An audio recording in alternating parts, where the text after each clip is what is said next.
Hello and welcome to FPL Mate, your best mate for fantasy Premier League content for the 2023-24 season. My name is Dan and I'm sorry I haven't been very active the last couple of days. I have been away this weekend, but I am back now and we're going to try and fit in as much content as possible over the next few days, guys. So we're going to start off with a tier list video for Game Week 4. Hopefully you enjoy this one. If you do, please do drop a like and do subscribe if you are new around here as well. Let's get started. Okay, so as always with these tier list videos, we are going to be ranking the 30 most popular transfers in at time of recording, starting off with the 30th most popular transfer in so far, and that is Josko Gvardiol, who I believe is still the best Man City defender to bring in. So I have to put him somewhere in the great to good transfer category. If I'm looking for a defender right now, he's probably going to be one of the main targets to go for, so I'm going to pop him in good transfer. His ceiling is probably still going to be around 6 points, but we should get a lot of clean sheets over the next 4 game weeks where Man City have a lot of very easy fixtures and they have been by far the best defence in the Premier League so far. And Gvardiol, I believe he is the most nailed on of the Man City defenders as well. I feel like he should, now that he's up to speed, he's going to be playing pretty much every single game, so that's very good stuff. Luis Diaz I'm not so keen on at the moment. I'm going to put him in optional. I feel like you could go for him if you wanted to, but there's so many better midfield options to go for, so he is going to slip in there. Bruno Fernandes, I think it's a really nice long-term pick, but would I be bringing him in ahead of the game against Arsenal? I'm not 100% convinced, so I'm going to put him in optional. His underlying numbers are amazing, but if you don't have Fernandes already, and I do have him already, by the way, I would not necessarily be jumping on him this week. I think there are better options to go for this week, but in the future, or if you're on a wild card maybe, Fernandes is probably going to be part of your plans. Pedro Porro, I feel like he's probably going to be an avoid just because I feel like there are better options at Spurs right now in the defensive position, so it's not that Porro in isolation is a bad pick. I just think if you're going to go for a Spurs defender, he's just not the one I would go for right now. We are going to get to the other Spurs defenders very soon, but right now, Porro, he's going to have to drop in the avoid category. Saka, similar situation to Fernandes. Would I be buying him this week? Possibly not, but we do have Everton as the next fixture, which could be pretty good. I definitely feel like Saka, if you haven't got him already, it's definitely an option for you to go for, but definitely not a must-buy player this game week. Kind of just an optional. Another optional, guys, is going to be our knee. Terrible fixture, but he just seems to keep scoring. So, yeah, let's see what he can do. I would not be putting him first in my transfer list. And we've got another defender here who I'm going to drop in a void again. Same situation with Porro. Disasi is just not the first defender I'll pick from Chelsea. He'd probably be like the third defender I pick. I'll probably go for Colwill ahead of him. I'll go for Chilwell ahead of him. Maybe even go for Gusto ahead of him as well.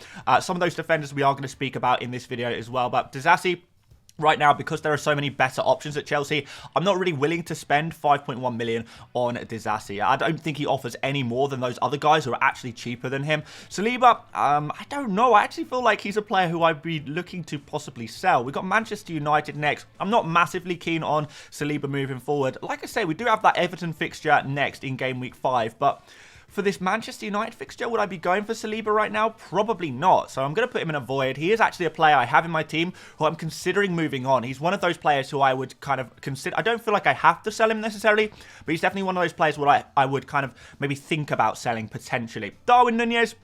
Well, this is a risky one, isn't it? Again, not great fixtures for the Liverpool team in the immediate term. So I feel like maybe we avoid him. He still hasn't started a game yet. Is he going to start now after those 2 goals against Newcastle? Possibly. He is the saviour of the team, I guess. But I feel like I'm not 100% convinced I would be willing to go for him. But at 7.3, that's a decent price for me. He's coming down in price a little bit. Maybe he is an option just because his price is coming down quite well. If you think he's going to start, he's an option, but definitely a risk to be taken there. Kyle Walker has started all games so far for Man City, so maybe he is optional, but I'm not happy to put him in the same category as Gvardiol because I feel like Gvardiol has better minutes prospects moving forward. So for that reason, I am going to drop him into the optional category. You could potentially go for him, but yeah, I do prefer Gvardiol. Similar price, you know, I'm not 100% sure. Edison, if you're going for a goalkeeper, I feel like he would still be the goalkeeper I'd go for if we consider that goalkeeper transfers are not ideal. And remember, these tier lists are not about the quality of the player, but the quality of the transfer. A goalkeeper transfer is never fully recommended, so I'm going to drop him into good transfer. If I had to go for any Man City defender / goalkeeper right now, and I was on a wild card maybe, Edison would definitely be my wild card goalkeeper I would go for, but still, a goalkeeper transfer shouldn't really be too high up the priority list. Isak, another optional player, not an ideal fixture. We've got kind of Brighton and Brentford in the next two. After that, I feel like we would potentially go for him.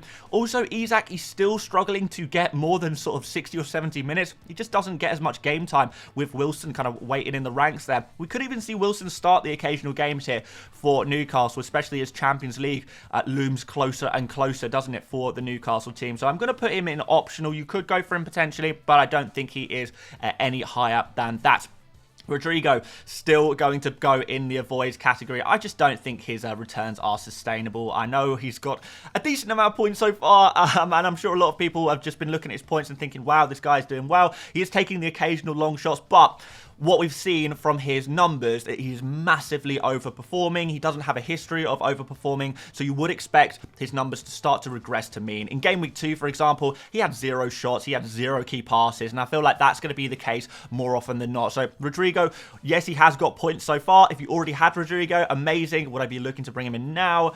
Absolutely not. If you're going for a Man City midfielder right now, I would make that Phil Foden personally. I would spend that just a little bit of extra money, get Foden, and you're probably going to get a much more attacking player out of it. A player who's looked really, really good, played 90-90, then unfortunately did get ill and wasn't able to start the game in Game Week 3. But I think Foden's going to be back with a bang, and I would definitely be going for him instead of Rodrigo if you are looking to go for a nice Man City attacker, I guess, aside from Erling Haaland, who we all have, of course. Next up, Purvis Estupiñán.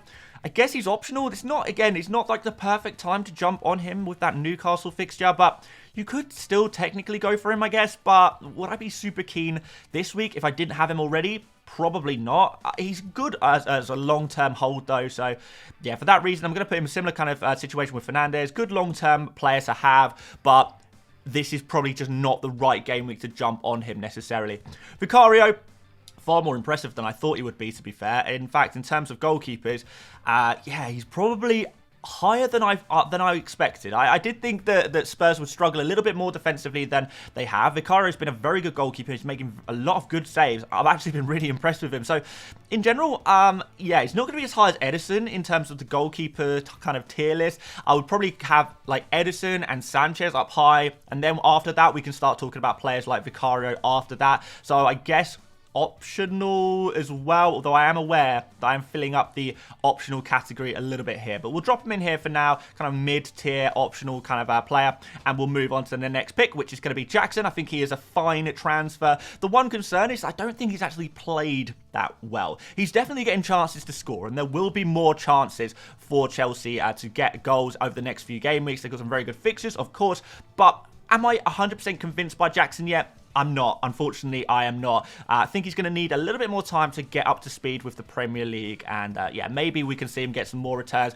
But there is a little bit of a degree of risk. But the good thing is about Jackson, and I sort of said this last week as well, with the fixtures that he has, the kind of positions that he occupies, whether he does finish his dinner or not, he is at least going to get opportunities, and that's kind of half the battle when you're trying to pick players to score goals. You need them to have the opportunities to score goals at the very least, and that is what Jackson is going to have. So a good transfer, a decent transfer, good price at 7.1 million, but he's not really higher than that until he really can start performing consistently, which could happen, I guess. Antonio against Luton next. Really nice 1 week punt. If you're on a free hit or you're planning on a wild card over the international break, I definitely would consider Antonio, but the problem is with these West Ham guys, I know they've got Luton in Game Week 4, but they've got Man City in Game Week 5. So, like, if you take those two fixtures together, actually it doesn't look so good, but this Luton Town game is just so good. We know by now that Luton Town is definitely a team we want to be targeting, and West Ham definitely have enough firepower to do the business. So, I feel like if you're going for just a 1 week punt, you know, you're aware that you are either going to bench Antonio in Game Week 5 or, you know, you're going to wildcard in Game Week 5, then maybe that is going to be a good opportunity for you to go for Antonio. And for that reason, I'm going to put him in good transfer because I feel like his points in Game Week, in this Game Week coming up, Game Week 4, could maybe make up for the fact that you're probably going to have to bench him or rotate him or maybe even sell him again in the next couple of weeks. So a nice little short-term punt if your team is structured in the right way. It could work out for you. Areola, would I be spending a like a transfer on a 4.1 million goalkeeper? Probably not, to be honest, but he's been doing pretty good so far. Just that Man City game is just not looking good to me at all. Of course, we've got some other difficult fixtures coming up for West Ham as well. So for that reason, I feel like he is definitely a player who's worth that money. So it's kind of like, yeah, he has to go somewhere, but yeah, Vicario region, if you want to go for him, fair enough. But yeah, you're going to have to need a strong reason to go for him. And Mbumo, good transfer. Maybe even a great transfer. I would be putting Mbumo pretty high up. I like the look of him as a pick. Still, we've got that difficult fixture out the way from last game week, and we're back to some nice fixtures again for Mbumo, which is pretty good.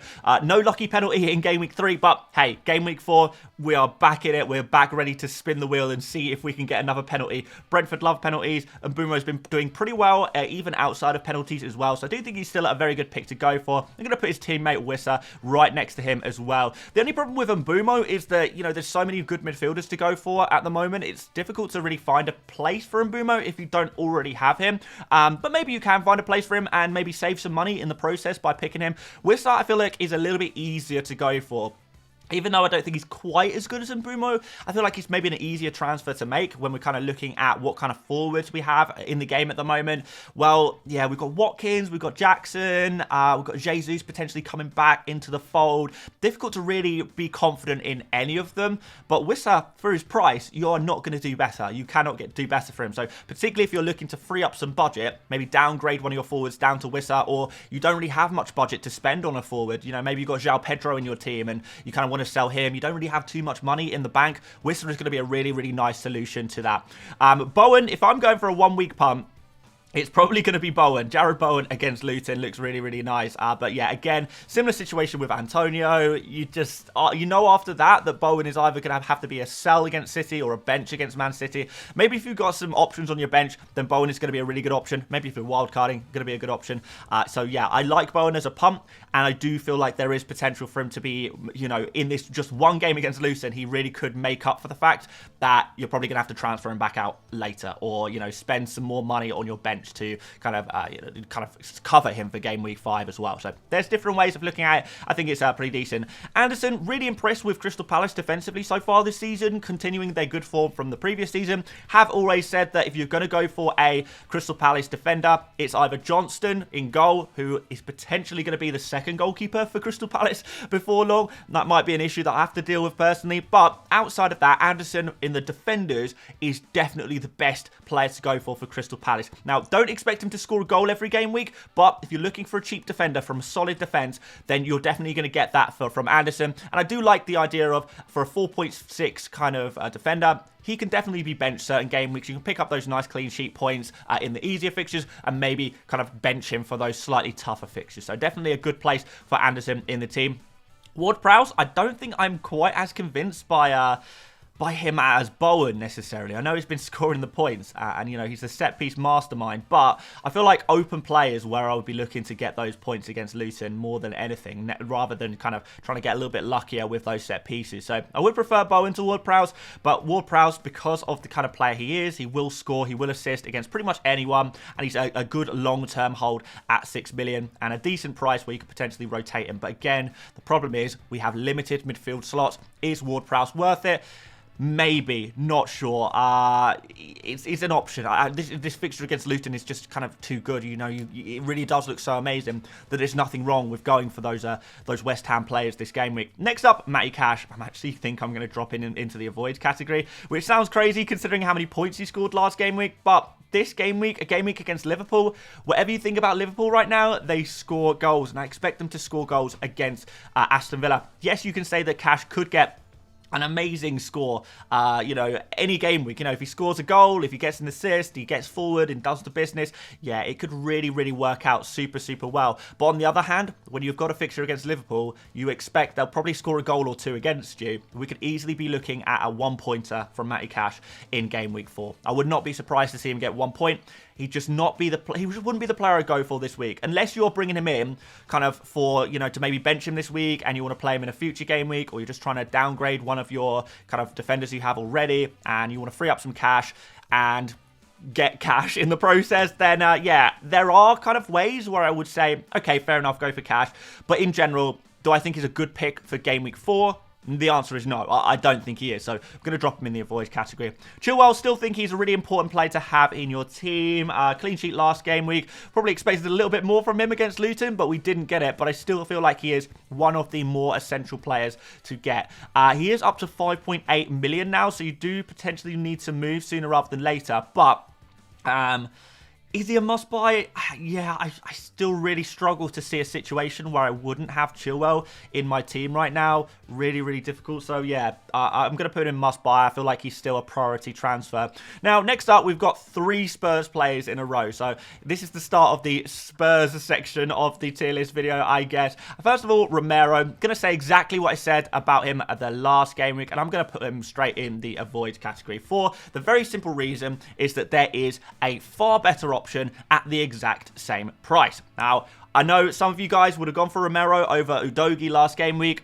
I just cannot recommend it at all. Like, if you watch Spurs, you will know Udogie is the guy to go for out of these 2 defenders 100% of the time. Super attacking, looks super promising, and he's only going to get better as well. So just because they're the same price, you're not going to pick both of them, probably. I wouldn't want to double up on the Spurs defense personally. I'm still not fully convinced by them in that regard, but they do have some fantastic fixtures, and there is definitely reason to go for at least one defender from Spurs, particularly as we're probably going to be looking to get attacking returns as well from the more attacking defenders, and that's exactly what Udogie is, which Romero is not. So Udogie, really, really nice defensive pick. Really, really like the look of him. I'm going to drop him actually in good transfer. I feel like he's probably around the same as Gavardio. I think Udogie is the more exciting, high ceiling pick. So I'm going to put him slightly ahead, but Gavardio is kind of the more safe, sensible, reliable, clean sheets player. But both of those players definitely have those merits. And hopefully, yeah, more people are now seeing that Udogie is definitely the best Spurs defender to go for. Really nice price. Really, really nice attacking output there, and with some good fixtures as well. Now, James Maddison, I feel like he is going to be not necessarily a must-buy, but only because there's so many midfield options right now. And I know it's not going to be possible for everyone to pick these midfielders. I am going to put him in great transfer, though. I would put him ahead of Mbumo. And with the current tier list that we have, I would still put kind of Maddison as kind of probably the second best pick of the players you see so far in terms of players to bring in. Really, really like the look of him. Obviously, I sold him last game week, but not because I wanted to. It was more because I thought he was going to be, well, all of the reports early in the week were saying, you know, Maddison is going to be out for at least 1 game week, possibly even more than that. And yeah, I was basically forced to make a transfer because if I waited 1 more week or 1 more day even, then I would have been priced out of moving Maddison to Foden, so I had to do it. But it wasn't because I don't like Maddison as a pick. I picked him from Game Week 1 because I love him as a pick, and I feel like he's really proven himself since then. And I would actually be very keen to get him back. So even if you sold Maddison, I would not be proud about this situation. I would not be stubborn or anything like that. He's a good pick, and if he's available, you want to have him in your team. We know he's available now, so you want to have him in your team, you know? So, yeah, really nice fixtures for Spurs, and, yeah, Maddison is probably going to be the talisman of it all. It looks like he's the most creative player. It looks like he is the most dangerous player from shooting situations as well. He's on some of those set pieces, could potentially be on penalties as well. There is so much to love about Maddison right now that, yeah, don't worry about the fact that you sold him. Just bite the bullet, get him back in, because he's a fantastic pick. One of my probably priority transfers, I would say, for this game week. I think he's a great transfer, but not a must-buy, because, again, there are different ways to play FPL with one more midfielder that we do need to talk about today. Before we do that, we do need to talk about Malo Gusto, who you probably expect, 4.1 million. Look at all those points he got in Game Week 3. Must buy, surely. No, not quite for me. I feel like he's an option, and I'm going to put him pretty high on the optional. I'll probably say he's like the #1 optional, and I could maybe drop him into good transfer, but I'm not going to do that. My issue with Gusto is not even the fact that I don't have much faith in him in an attack. I do have to say that in Game Week 3, if you had Gusto, amazing stuff, but we have to kind of be real here. That was all Raheem Sterling. Gusto is going to really benefit from being on the same side of the pitch as Raheem Sterling, but let's not pretend that Gusto, he did it all himself. It was all about Sterling. So that is one factor, but I wouldn't take that into consideration too much because it doesn't matter. If you are passing a ball to Sterling and Sterling is going to do his magic, then who cares how you get the FPL points? You know, they all count exactly the same. So it's definitely still very, very valuable, despite the fact that Gusto doesn't have a great attacking record historically. The problem that I do have, which is why I'm not happy to put him any further up than optional really, is perhaps the fact that Reece James is potentially back for Game Week 5. So that's the current reports are saying that Reece James is going to be back for the Bournemouth game in Game Week 5. So that's going to be after the international break. And that's going to put Gusto straight back on the bench for Chelsea. He's not going to be getting very minutes as well. So Gusto for a 1-week punt and maybe kind of just to leave him on your bench after that is fine. You know, but he's not a long-term solution. He is not a player we can depend on for the long term, really. So for that reason, he is kind of optional. I feel like he could, you know, easily get a nice 6-pointer in the Game Week 4. Maybe even more if he passes the ball to Sterling and Sterling does his stuff again, then that's going to be amazing. But just be aware with Gusto, we are running out of time to get points out of him. If you went from last week or the week before, then you had a little bit more time to spend with your new friendly Gusto friend. But from here on, you've not got much longer left. So, yeah, those of you guys going in on Gusto a little bit later, yeah, you may have missed the best of it, is what I'm saying there, really. And finally, we've spoken about him a little bit just now, but Raheem Sterling, where does he go? Is he in the must-buy category? Maybe. Is he in the great transfer category? Maybe. Is he good transfer? Well, he's at least good transfer. Let's be honest here. But I am going to drop him actually slightly behind Maddison. And the reason isn't because, you know, I feel like Sterling is a terrible pick. I don't. I think he's a great pick. And, you know, that's why he's literally on this tier list, the 3rd highest player. So I still think it's a fantastic transfer. Really do. Really impressed with him so far. He looks his old confident self, driving at defenders. Even in the West Ham game, he was doing the exact same thing and he looked promising. And I said last game week as well, you know, Sterling, if I want to go for a little bit of a differential, try and do something a little bit different, Sterling against Luton could be a real nice play. He has shown glimpses of brilliance. I do think we do need to take into consideration that it was against Luton, though. So, yes, Sterling is amazing. Really, really good. Is he going to do that every game week? Probably not. But could he still do really well every game week? Yes. Absolutely. But we're not going to get the mega hauls every game week. And I feel like Maddison, for longer term, you know, as he's kind of the centre of everything that Spurs are doing right now, I do slightly prefer as a pick, even at that slightly higher price. So Sterling, fantastic pick. If he is the player who is within your price range, you can't quite afford Maddison maybe, then Sterling is definitely an option for you. Definitely. Really, really good pick.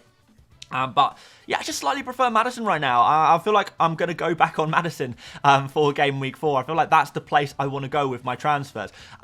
But it is close. You know, you definitely could go for Sterling as well. So, yeah, definitely one to consider. So, yeah, there you go, guys. That is the tier list for Game Week 4. It's a bit of an awkward game week, I guess, just because there are, you know, we've got the likes of Arsenal and Man United playing each other. We've got Man City with a good fixture against Fulham. Who to go for there? Yeah, it's going to be all over the place. You know, West Ham playing Luton. Do we want to go there? Possibly. And Chelsea continue with their good fixtures as dispersed. But for me right now, the top picks are Chilwell, Maddison, Sterling, and Mbeumo, and Wissa. Those are the guys I would be most keen to get in my FPL team this game week if you don't have them already. So those were the players I would be going for. And of course, we've got some avoids down the bottom there that I would not be touching. But there we go. Hopefully that looks all roughly good. I feel like maybe I could drop some of those West Ham guys down into the optional category. But I'm looking at Game Week 4 first and foremost. That is the next game week that we need to be looking at. And yeah, a lot of those optional players, I feel like, yes, I'd want them long term, but, you know, maybe not right now. I feel like a lot of those optionals can wait one more game week, which is why they're no higher than they are. But there we go, guys. That is going to be the tier list. Let me know what you think about my rankings. Anyone in a good position, anyone you feel like is in the wrong position, let me know. And of course, if there are any players that I have not included in this tier list because, you know, maybe they're not so popular as transfers, tell me in the comments. Ask me in the comments and I'll tell you where I would put that player in this tier list. There we go. Thanks so much for watching, guys. If you did enjoy this one, please do drop a like. It really does help out the channel. Do subscribe if you're new around here as well. And we're going to try and go absolutely crazy with some content this week. Well, for the remainder of the week anyway, because we've only got 3 days until deadline. Not long to get out all of the usual content, but we're going to get out buy, sell, keep, avoid next, and then all of the usual content after that as well. So hopefully you're looking forward to that. Yeah, good to be back. And aside from that, thank you so much for watching once again, and I will see you later, mates. Bye-bye.